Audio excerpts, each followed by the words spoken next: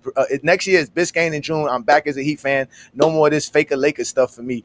Miami Heat, Bam Adebayo, Tyler Hero, Eric Spoelstra, Biscayne in June. Peace and blessings, brother. I know where to find you at, brother. Good to talk to you, Jay. Yo. Mm-hmm. There you have it. What up? Nope. I had him and then I didn't. So, again, I feel like these playoffs are I feel like these playoffs are the most unpredictable that I've seen, right?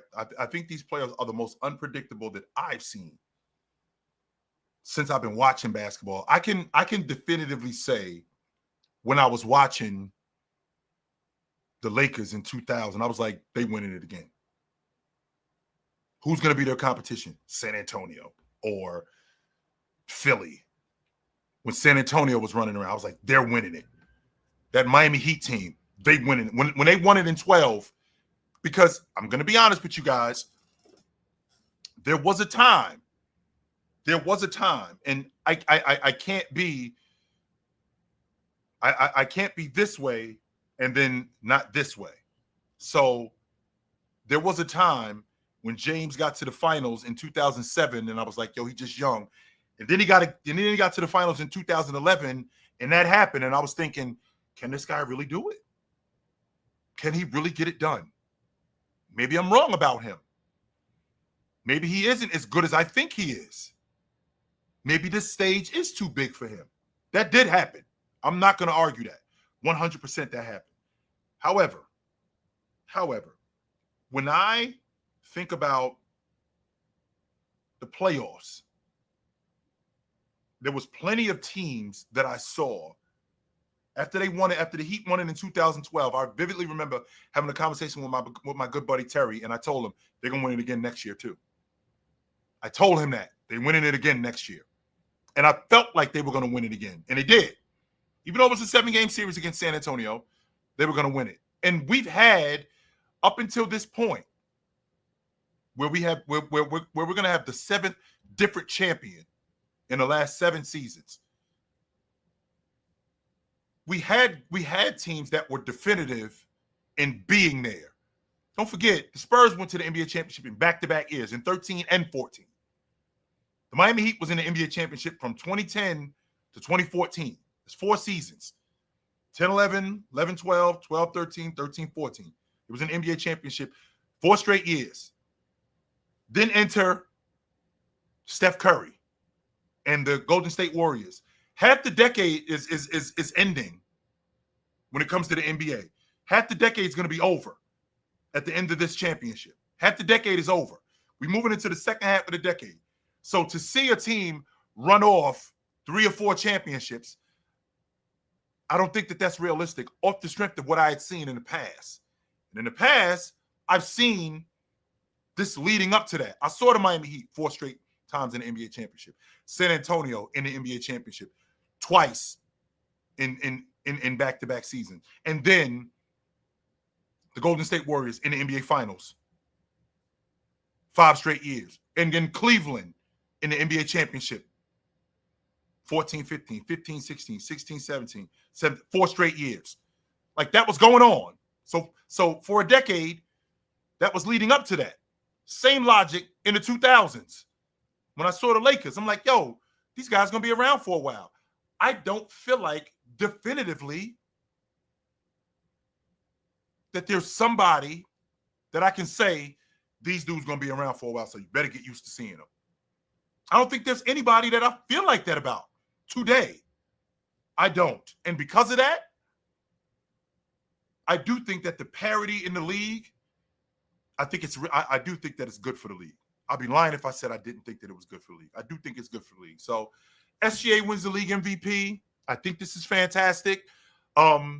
We got the Knicks. Get ready to get it on with Indiana right now. I'm going to get to that. I will see you guys soon. Until then, put on a suit, drink water, don't drink and drive. You know where to find me at. If I'm not here, I'm on the panel from 11 to 2 on the Players Choice Network. If I'm not there, you can find me every morning, 9 a.m. on TikTok, Chilltown Hoops. You can find me from 11 to 2 on a panel on the Players Choice Network. If I'm not there, you can find me and my man Big Ox on Chill with Chill on Thursday and Saturday. Just hit that subscribe button and you'll get your notifications. I will see you guys soon. Until then, put on a suit, drink water, don't drink and drive. Hey, man, call your mother. When's the last time you talked to your mother? Call your mother. I will talk to you guys soon. But until then, take it light, but take it. Absolutely, man. It was good to see you guys tonight. This was dope.